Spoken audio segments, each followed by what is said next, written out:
Hey, PreSales Collective, it's your host, James Kaikis, and today I'm going to be joined by Travis Strickland and Danny Mason, both of Adobe. So Travis is actually a solutions consultant and Danny's an account executive, and Travis supports Danny. So today we're going to be talking about how they have a successful partnership and relationship.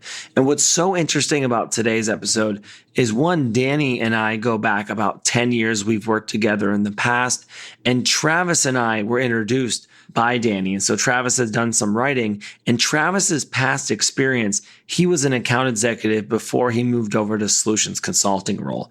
So many times in our careers, we have good experiences with our account executives. We have bad experiences with our account executives, and it could really make or break our experience at that company. Travis and Danny have been doing extremely well since they've been starting to work together. So I want to find out what they're doing well, what is their secret sauce, and how they're becoming this dynamic duo. Because I think us as pre-sales professionals, understanding how to work better with our account executives will lead to better job affinity, hopefully better results on deals closed, and overall, just have a lot more fun at our job. Enjoy today's episode. Danny, Travis, how you guys doing this morning? I'm doing all right, coming off a couple days of some PTO down at the beach, clicking back in here. Danny? James, how's it going, man? How you doing? It's good to talk to you. How are you doing? Doing well, man. Getting started here early in the morning. Excited for the podcast today. I'm excited too. This is the first time I've done an interview with two people. So this is going to be fun. I'm looking forward to this. How have you guys been working together, or how have things changed during the pandemic? Honestly, I feel like the first 2 weeks were a little crazy. Everyone was running around. No one was in the office anymore. So meetings were kind of getting a little skittish and pushed out. But I think when you follow the process, things have kind of clicked back into place and been pretty steady for us. I would agree with that. I don't think a ton hasn't changed for us just because Travis is remote. So he works on the East Coast and I'm in Denver on Mountain Time. So a lot of our coordination usually happens remotely anyways. So that piece wasn't like a big change for us.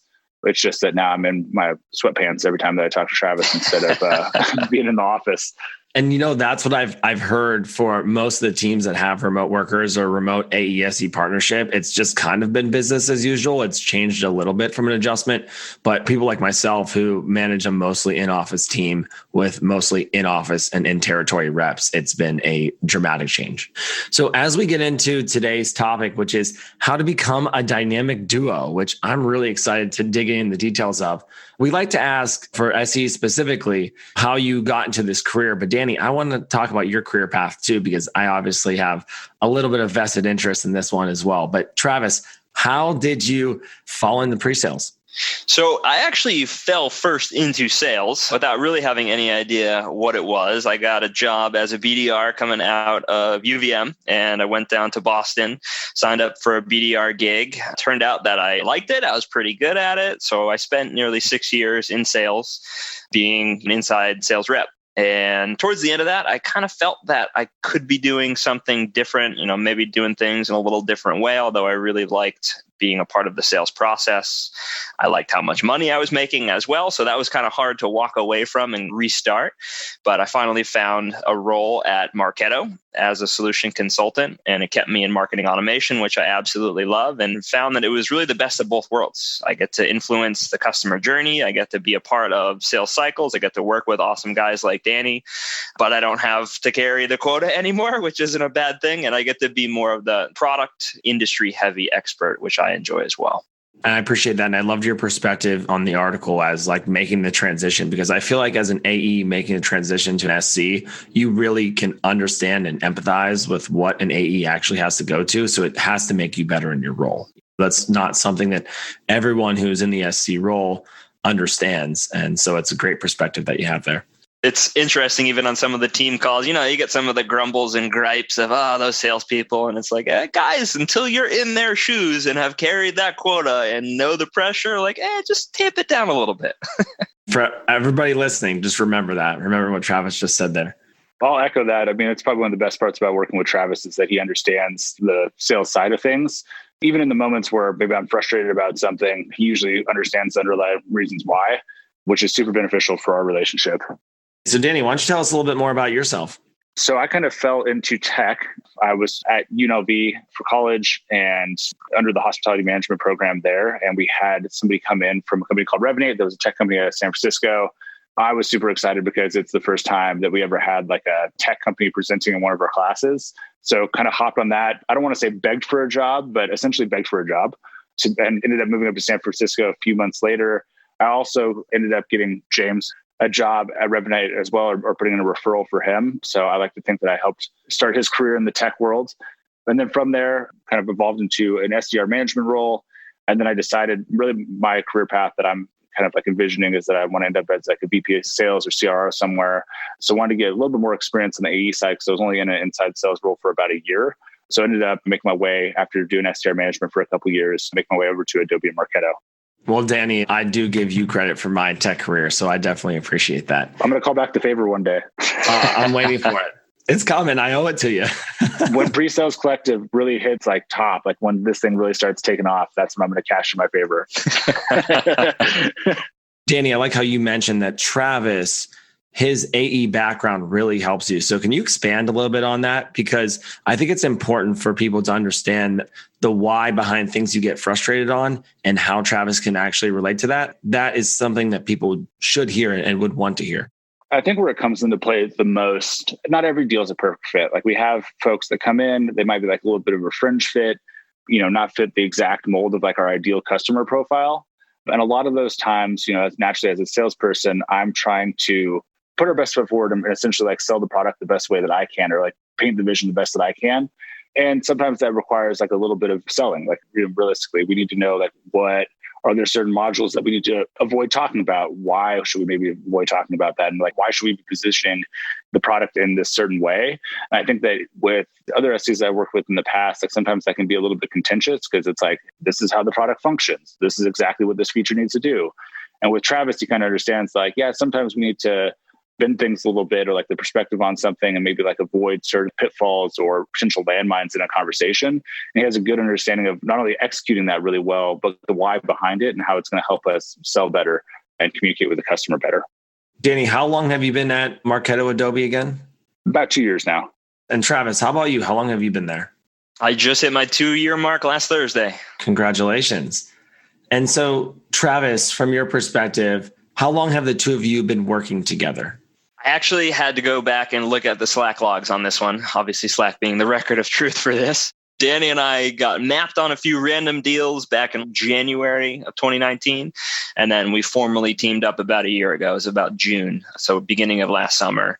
I'm sure it was a very, very ferocious internal battle to get me mapped over to him. I'll let him speak to that. But that was the start of the formal relationship. Danny, why was there a ferocious battle to get Travis working with you? So my SE he was training and he was actually going to be on our enterprise team. So he fully transitioned over to the enterprise team. I worked with him for a few months, but I basically knew that there was going to be a time when I'd be transitioning to a new SE. And I worked with Travis a couple of times when he had been randomly assigned to deals that I worked prior. And we had a really good relationship. I thought that he was really, really good in terms of demo flow and execution. So there definitely was some petitioning internally to try to get Travis aligned to me. But I think my month or so of griping beforehand had a positive effect. USC managers don't always love hearing that. Danny, what does Travis do that separates him from other SEs? I think a lot goes to his ability to actually like sell and drive home points during our conversations. I think we have a good line of communication in terms of how to like prepare for demos or prepare for any conversation where we're both involved. He does a really good job of illustrating those points. And overall, I think just a real professionalism to the way that he constructs his demos, very well spoken. I think he does a great job of like just emphasizing, what are like the unique differentiators for Marketo and just across the board. I would say best SC in our org. So, I mean, that's definitely what made me fight hard to get him on my team. That's great to hear. And Travis, what have you been doing to ensure that you and Danny have a solid working relationship? I think it just comes down to open communication. And it seems like such a simple answer, but the execution of that, I feel like can be challenging. Personalities don't always get along. And I think coming from the sales background, I automatically have a little bit more empathy and understanding for being in Danny's shoes. So that definitely helps. But that aside, any two people are capable of coming together if you're really willing to come in and communicate about strengths, weaknesses, goals, what's being asked of myself and my goals, what's being asked of Danny, how do I support him to get there? How does he think about it? People come and strategize in different ways. They're targeting different companies. They're going after different things. They have different delivery. And Danny and I have spent a ton of time going through that and really being very open and not afraid to share, constructive feedback of like, hey, I didn't love that. And this is the reason why. Think about doing it this way. And I learn from Danny all the time, and I'm not afraid to reciprocate there as well and helping to tweak a delivery of a point or correct something. And I think that's just built trust between us. At this point in time, we can go through and prep for a call and communicate much faster because we're on the same page. We know exactly our two styles, how they come together, what's being expected. And if there is an oddball use case, we can take and tackle and break that down very quickly.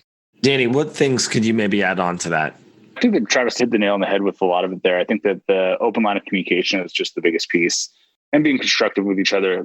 A good example that I can think of that was like semi-recently is there's a specific product or feature that I felt that we could be doing a better job of like visual storytelling during the conversation. Like we focused a lot on that, how to execute on the back end, but not necessarily so much like what was the actual outcome of the certain feature. And Travis was super receptive to it. Like I think that in some cases, SEs or SCs can get a little bit defensive when you talk about demo flow, but I tried to come and approach it as constructive as possible and just like, hey, I think we can tell this story a little bit better. And then I felt like a great job of just like collaborating together, figuring out how we could better structure that part of the demo. And Travis, you can probably speak to this as well, but I feel like that certain features shows a lot better now. So just keeping that open constructiveness. And then Travis is the same way coming back to me. Like if there's something that he doesn't like I know that he likes his demo notes like in a certain way. So I always try to like adhere to that. And if there's anything missing, like there's no qualms about coming back and saying like, hey, we're missing this piece. Like, you know anything about this? And then I'll go back to the customer and get that extra information.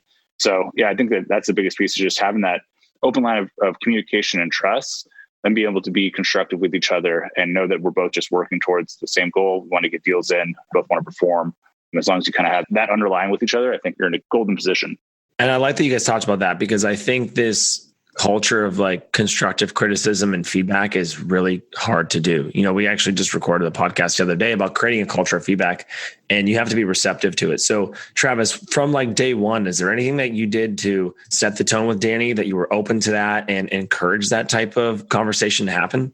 Absolutely. And this isn't like a patting myself on the back here, but I try to, and it's not always the perfect execution, but try to treat everything I do with a lens of professional curiosity, with being self-aware, with reflecting. I'm always asking for feedback, whether it's someone I've never worked with before and hearing me for the first time. I want to get that fresh perspective, or, Danny and I have been working together for a year, debriefing. How'd that go? What can I do better? In that demo scenario that he had articulated, we could maybe show this a little bit differently.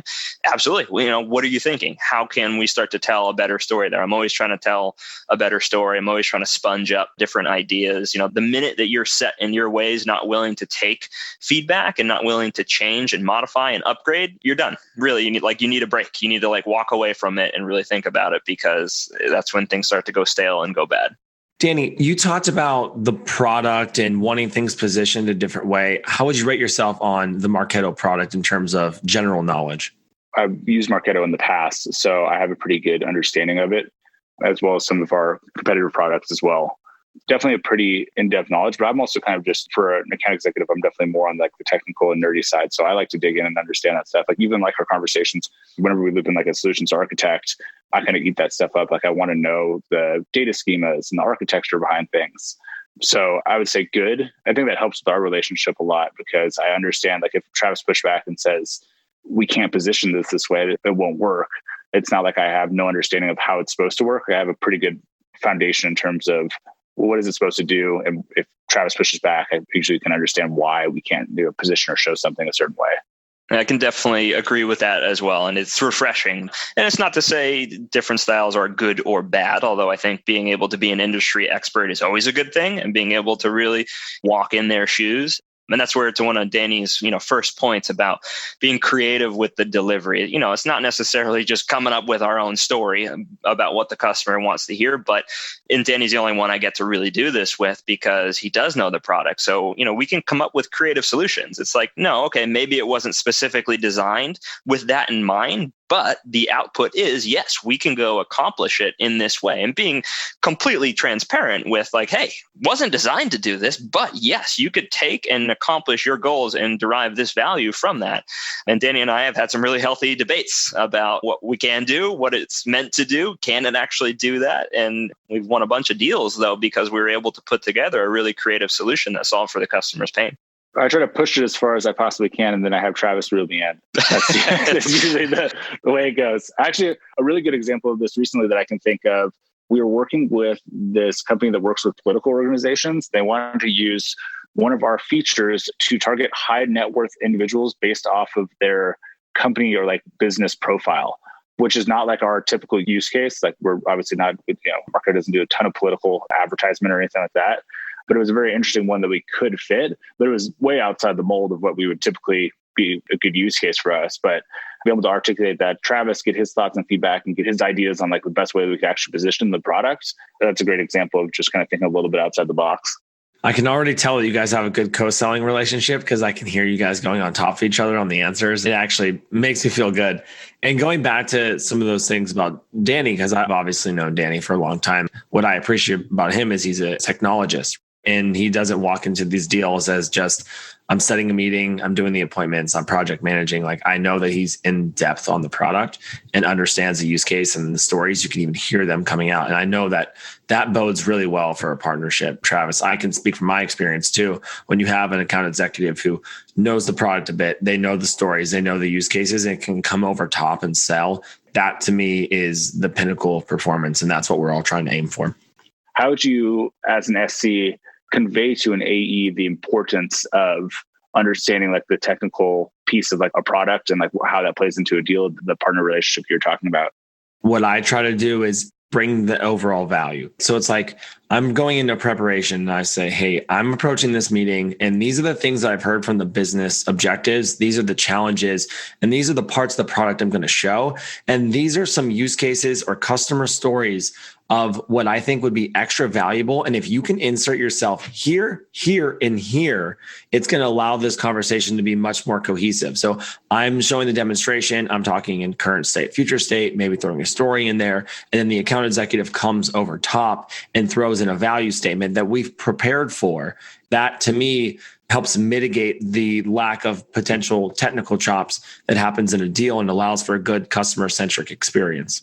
I couldn't say that better myself. I think the only thing to additionally stress there, and you've said it in the second component, but just not being afraid to communicate. And it comes back to that open communication. And you need to be prepared. Preparation is absolutely key, particularly when either there might be a little bit of a deficit on the technical side, or maybe you haven't worked together yet. And I'm not sure, hey, we've never worked together here. Let me understand what your take is on this, where you're coming from, what you want me to show. This is what I'm thinking, but let's make sure we're gelled together into one story.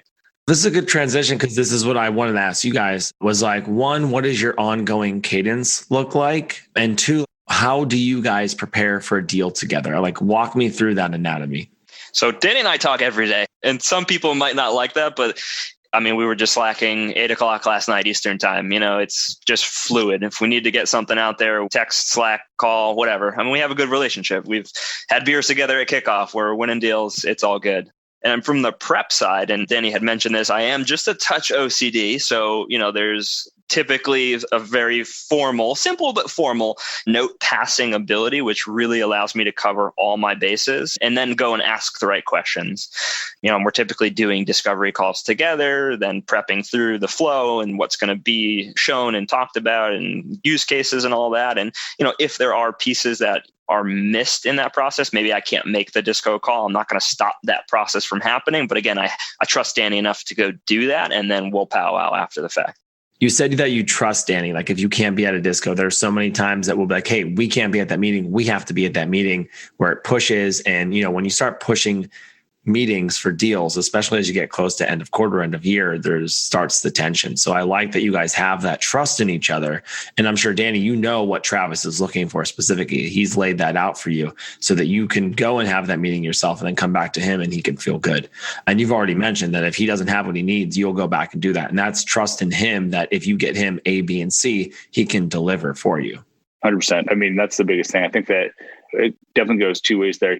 I want to make sure that I'm getting everything that he needs to be successful on the demo, because if he's successful and he's as prepared as possible and he feels good about the demo going into it, he's going to perform better, which obviously has a direct impact on me. Like, I think that an AE is ever contentious. Like, I don't really understand kind of like the thought process behind it. Travis is such a crucial part of my sales process. That's where we start delivering value and helping people understand the value of our product.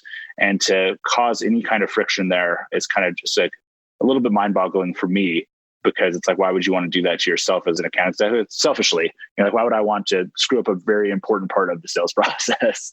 Well, it's good that you bring that up, because I mean, there are so many account executives out there or even companies out there that continue to utilize SCs, SEs as just a sales support role and actually don't look at them as a true partner. And so, Danny, I'll ask you the question, like, what do you do with Travis to show that you value his opinion and you treat him as a true partner in these sales cycles? Big things for me, like I have in the back of my mind on every one of my discovery calls or any call where we're prepping for something where Travis is going to come in. If he's not able to join that, I know that I have to deliver on my promise and make sure that I am getting all the information that he needs, having very clear communication about what those pieces are, and then just be able to deliver on that. To that point, like, he is a trusted partner. Again, like, he's influential and just a huge inflection point within our sales process that, I want to do everything I can to make his job as easy as possible so he doesn't have to come back to me and ask like additional questions. I usually try to do as good a job as possible on discoveries that he can't make it on, that I'm delivering the right information that he needs to put together the demo, that I'm willing to go back and ask for additional information if needed. I'm pretty much open to any kind of request that Travis makes, as long as it's within reason, and it'll help him be more successful at his job, because, again, selfishly, it helps me do my job better. So would you call Travis a copilot in your deals? Absolutely, 100%. Outside of prospecting, he's pretty much involved the entire way. And if he wants to start helping out with prospecting, I'm actually okay with that. I left that for a reason. There's a reason why I'm here now. If I can figure out a way to rope him into the prospecting part, I will. But other than that, I mean, like, discovery call onward, he's there for every step of the way. So, I mean, it's definitely a co-pilot and a trusted partner in the entire sales process for me. I'm going to ask a question to Danny and then Travis. Danny, when it comes to praise, right? A lot of organizations, and I'm not as familiar with how Adobe and Marketo do it, are very account executive centric. And I'm not sure how SE centric your organization is. So what are some things that you do when a deal closes that Travis was really instrumental in to make sure you know and people know how valuable he was in that? Two places for that. We have a Slack channel that basically whenever a one deal comes through, everybody can see, like, post automatically. So I usually will share some thoughts there, and I'll give Travis a shout out directly in Slack. And then I don't even know if you get these, Travis, but we also have like these win emails that go out from our head of sales, where we write up like a longer form, not like case study, but like a win story that we send to our head of sales, who then like sends it out to the entire org. So I don't even know if you're on those necessarily, Travis, but I usually give you pretty lengthy shout outs in those as well on top of the Slack channel. And then obviously, like, direct praise to Travis. Whenever we have something come in, I'll usually talk to him directly and let him know that we won the deal. Yeah, I got to get on those emails. I don't get those emails, so I got some reading to do. Usually you get like a 1 or 2 sentence shout out in Slack, but it's like a longer form paragraph to talk about like how we specifically won the deal. So I'll start forwarding those along to you. Those win stories are valuable to SCs, right? We really appreciate those because we want to be able to repeat those and take those learnings. So Travis, would you validate Danny's answer? Is there anything else that kind of happens that makes you feel like a true co-pilot? Danny is very vocal about it, and that's always very much appreciated. We are a team, and that's what we're here to do. To go back to it wasn't even necessarily a question, but saying that you're not sure how the SE org here is at Marketo Adobe. I think they've done a very good job in making us very much so a team with our AE counterparts. Danny and I have established that together, regardless of the structure of the organization. But there is a lot of focus on making sure that as two divisions that we are very tightly aligned, that we're working together with smart goals to ultimately provide the best customer experience possible. So as we're kind of getting to the end of the podcast, this has been a lot of fun. I do want to ask Travis, like you've touched on it a bit, but like, what do you really appreciate about working with Danny? There's no bribery involved with this answer, although I'm always open to that. Just kidding, any HR people who are listening. But, we kind of teased on this. But Danny gains trusted advisor status, right? And again, that doesn't just happen. People talk about that. People want that. But you have to put the hard work in to do that. And that's being an industry expert. That's being a little bit dangerous with product knowledge. That's being able to be creative with the solutions that you're recommending and the why behind it. Not just, oh yeah, I recommend this, or I've seen people do that. It's, tell a story about it, explain it a little bit, help them understand, put yourself in their shoes. And he does a really good job with that. Ultimately, that plays into the next point that he delivers value. He creates value through the sales process, and it's consistent. Everyone has training in different sales methodologies, gap selling, all that kind of stuff. All that's great. But if you're not consistently holding yourself accountable to that, it's kind of a moot point. It's moot because some deals are going to get it, some are not. Some parts of the process might get it, others not. And also for our relationship, it can be hard if it's not consistent, but Danny does it consistently. I know exactly what to expect, and it helps me to align and complement his style really well. I kind of know what he's going to say, what he's going to drive toward, where he's going to push the prospect or the customer. And that's kind of the third point. He's not afraid to be uncomfortable. That's one of the biggest challenges I had as a salesperson. And even now in my role, it can be hard sometimes to ask that uncomfortable question, that hard question, or to sit through that really long silence, right? To literally click the mute button, because we're going to get to the bottom of this, whether you want to answer it or not. We have to in order to really figure this out. So, I think those kind of three things, not an exhaustive list by any stretch of the means, but it really what helps differentiate Danny from that tier one group of account executive operators from the rest of the pack. Travis, your $500 is in the mail. Excellent. It's great that you guys have such a good relationship. It really is. And I think for me, I want people to understand what makes a good AE-SE relationship. Not that we have to define it, what makes a good AE, but what are some things that Danny does well that SEs on the call can think about their account executives and focus on the strengths. And if there are opportunities of weakness, they can coach them up on these types of things, because that's what it's all about. And Danny, that's where I'll leave this question with you is like, what are some things that Travis does that helps coach you up or help steer you in the right direction? You already mentioned he reels you back at times. So what are some of those things that you appreciate that Travis does in that regard that you would want other SCs and SCs to hear? Well, right off the bat, Travis did an excellent job of establishing like a really clear line of communication and like saying like, hey, here's how I like to work. Here's like the information that I need. So I think that that's like step one, right? If you're an SC and you're listening to this and you need certain information or whatever you need from like a discovery call or from conversations with customers to be able to prep like a really great demo, say that outright. Like, what are those items that you need to feel confident in the demo that you're going to give? And he did a great job right off the bat. Like, I think like within a couple of days saying like, hey, here's the notes I need on every single demo that we are going to do together. And I was like, boom, that makes that super easy for me. And then across the board with that on the communication piece, if you ever need something, like he's not afraid to ask. Sometimes where I've seen the more tenuous SC-AE relationships are when there is like a fear of like asking somebody to provide something or to do something. And then that ends up building up over time. It ends up negatively impacting deals and conversations. And then it goes up into this bigger issue instead of just making an uncomfortable ask, early on. So I would say that that's a big piece. He's been really great with communication and exactly what he needs, like from the get-go. Other things that he's done for me in terms of like coaching up me from like a AE perspective, I think that you touched on it, but like know your limitations on the demo. Like there's some things that I think that I've, tried to push too hard on. And, Travis is just straight up like, I feel uncomfortable positioning it this way. Like, I don't think we're being truthful here. And I'm like, okay, thank you for reeling me in. Because sometimes I get a little bit of tunnel vision. I'm like, hey, we've got to win this deal. So we got to position it this way. And he's like, the product can't do that. So we can't position it that way. Again, I think that goes back to like that honest, constructive feedback, whether it be the communication pre-demo about the product capabilities, just be honest with your AE and help them understand the reasoning behind it. I think that's all you can do. If somebody's being unreasonable beyond that point, then it's like, you've done all you can to be the level-headed one in the relationship. I appreciate this, guys. I really appreciate the perspective. Before we close out, there's typically two questions that we'd like to ask. And so, Travis, I'll ask you the first is, what is your favorite thing about the pre-sales role? Impact. the impact I'm able to have. And that's both internal to my organization. I do a lot of enablement projects, training, just trying to connect people with information and find better ways to do things. A lot.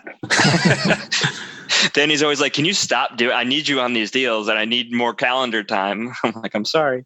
But then also the external, right? How can I help to build the best possible story backed by customer use cases, deep product knowledge, industry experience, so that when Danny and I show up to these calls, the prospect leaves saying, wow, thank you. Like that was a great demo. That's like the biggest pat on the back for me that makes me feel good, is to just have someone be like, this was a fantastic demo. Thank you for taking the time to prepare for this. I joke around about it with Travis a lot, but I think that those, like taking that extra workload where he's training other folks or enabling other folks internally, just makes his demos that much better. Like if you're the thought leader internally and you're constantly even pitching folks that are on your team and you're the best of the best in terms of the SCs, I think that makes a huge impact on your ability to bring value externally to the customers on our demos and calls.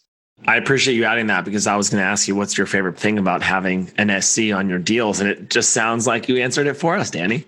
So last question that I'll ask each of you. Travis first, advice for people who are struggling to partner with their account executives. It comes down to empathy, and that can be hard. It's a simple concept, but hard to actually execute. Danny, I'm not relating you to my children, but I have 3 toddlers. So I deal with empathy on a daily basis of just understanding what's happening here. Why? Who are you? Again, what's being asked of you? What's driving all of this, right? And Danny made a comment too about, things can build up over time. Personalities don't necessarily get along right off the bat, but being able to just cut through it, talk, really share your aspect, the why behind things, why and what's driving you, and how come. And if you're able to get to those human conversations, you're able to come together in a much more tight way of just understanding, open communication and back and forth. That's going to pay dividends for you down the line. Danny, same question. What advice do you have for SCs that are struggling to partner with their account executives? Again, the communication piece, like it's just like be honest. And I think that Travis brings up a good point, like the empathy. Like I think that if you could have a base understanding of like what you both are trying to accomplish and whatever that is, then I think, starting from there, like if you guys are driving, both pulling in the right direction, then you're going to have a good relationship. And don't let those things build up that you can harbor some animosity over maybe like a deal went wrong or something like that. Clear all those things out, have those constructive conversations, and don't shy away from them. And I think you're going to end up with a good relationship with your AE. And again, I think that conversely, like on the AE side, if there are any AEs that ever tune into this, or if you want to see like the AE's background or like thought process on the AE side, just remind them, like the SC is such a crucial part of the deal and the sales cycle that you don't want to screw up that relationship. You're bringing so much value to the table at just such a crucial inflection point for the deal cycle that you have to have a good relationship with your SC. So both parties should be striving to have that. And just keep that in mind. I think if you guys are both trying to win and you guys have that underlying sense of like, hey, we're both trying to win deals here, then that's a good jumping off point. People are going to want to be constructive. They want to get better, and they're going to want to have those good conversations together. Danny, Travis, I appreciate your time. This was a lot of fun. I think this was really valuable too. This is the first time we've done something like this, and I think it will try to continue to do this again. So thank you both for your time. I know you're busy, and good luck the rest of your quarter. Thank you. My pleasure. Thanks, James. Wow. That turned out pretty great. Going into today's episode, I really wasn't sure how it would be to talk about an AE with the SC and talk about the SC with the AE right there. But that episode was really, really awesome. For me, it was great to see and hear how Danny and Travis value each other. I mean, that is a true strategic co-pilot relationship in terms of closing business, deal strategy, and working together. And you can hear how well they talk about each other in terms of their trust and their approach to deals. I mean, that doesn't happen overnight. You got to work through it. And that's what I liked a lot about what Travis said about communication and being clear, upfront, and honest about things, and really expectation setting. Hey, I'm not going to be able to do this. I can't join this disco, but Danny, I need you to get A, B, and C. And knowing that Danny will get that information and bring it back to Travis. I mean, that is critical for experience. And really the empathy. Travis has a little bit of a different perspective because he carried a quota. He did work in sales. And so he understands the stress and the pressures of where our account executives are coming from. Travis's ability to empathize with Danny on things that maybe are stressful or things he needs to get done really allows them to counterbalance. I really enjoyed today's episode. I hope you found it as valuable as I did. I think for me, we're going to start doing this a little bit more often. We'll have more dynamic duos. So if you're an SC out there and you have a good AE that you want to bring on and do this, please reach out to me. Would really, really appreciate it. And I know that there are good takeaways for all of us out there, because there's always room to improve in our AE-SE relationship. All right, PreSales Collective, thank you so much for listening to today's episode. As always, please like, comment, share. If you enjoyed today's episode, please share it to your friends, share it to your peers, share it on your internal company board, and even share it on LinkedIn. It's really going to help us, right? We're talking about always elevating our SE's role and our SE's brand. We're going to need our AE and sales counterparts to be able to do that. I will see you next week.